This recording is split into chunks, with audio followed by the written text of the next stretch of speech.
Kilo come out brother. Kilo go. This is Millennium. This is 6, as you can see. Very rugged. It's being used from logistics. Look at the pointer. Very rugged. It's being used for some commercial uses. See the pointer? See? On the side. It's being used for some goods and services.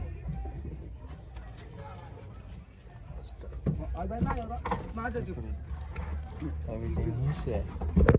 Just covered.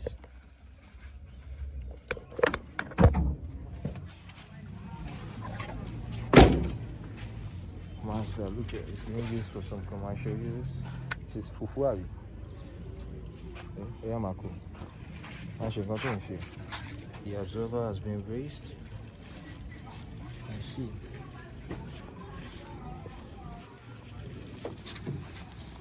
Oh, the left look to yard.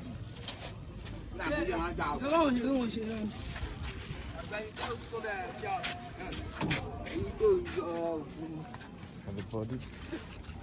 Now,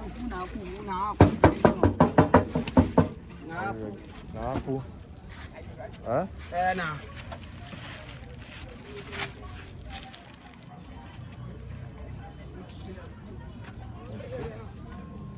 And it's very rugged.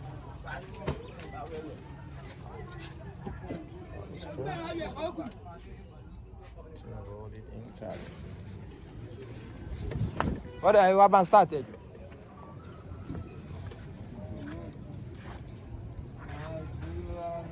Very good and maintenance. Look at it. The pointer has been docked in. Inside. Very rugged and sharp.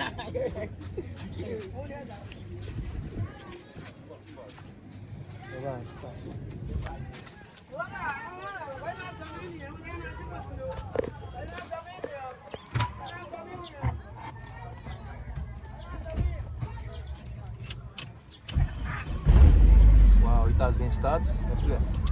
No, it started. Erase it. Erase it. Erase it. Oh yeah, that one she bonnet. Yeah, engine. There's the engine. Look at the engine. Mazda. See? Very reliable, very rugged. Look at the battery. Here's the battery. It's inside, for security purposes,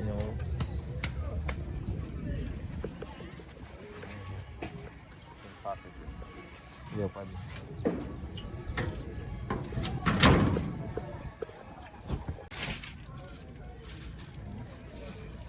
It's done.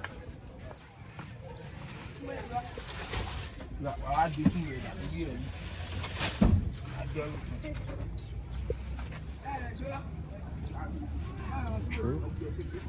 Really offload. It's the last one, as you can see. The last offload. Big. Big.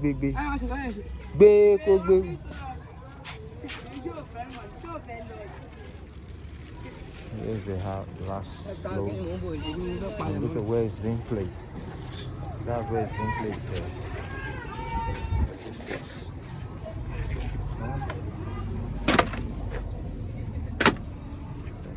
Boom.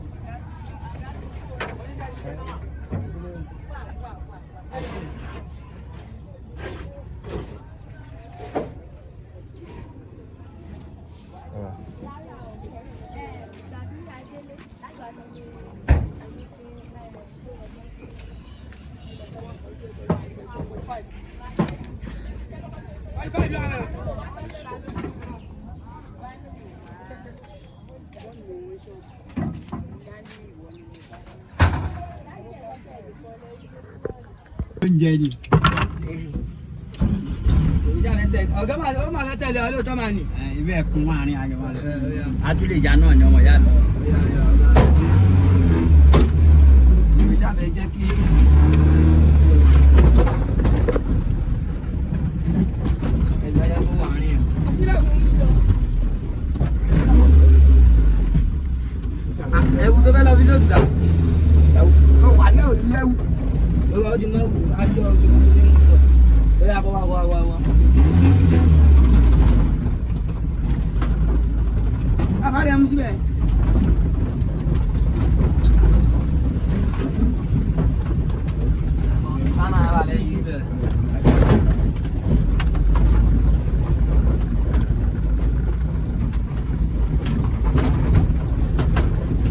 Kamar beli lagi.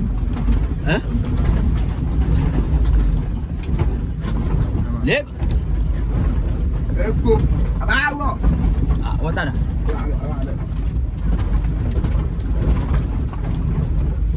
Tangga.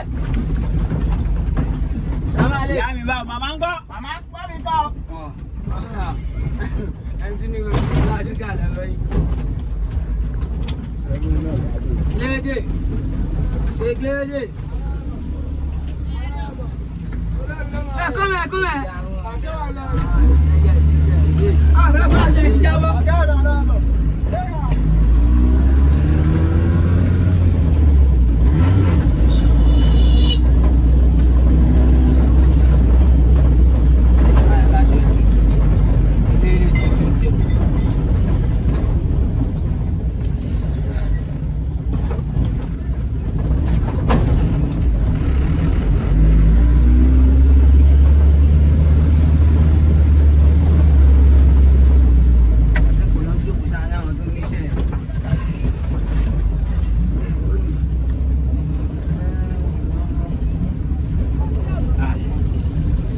Sini. Apa sini? Aye.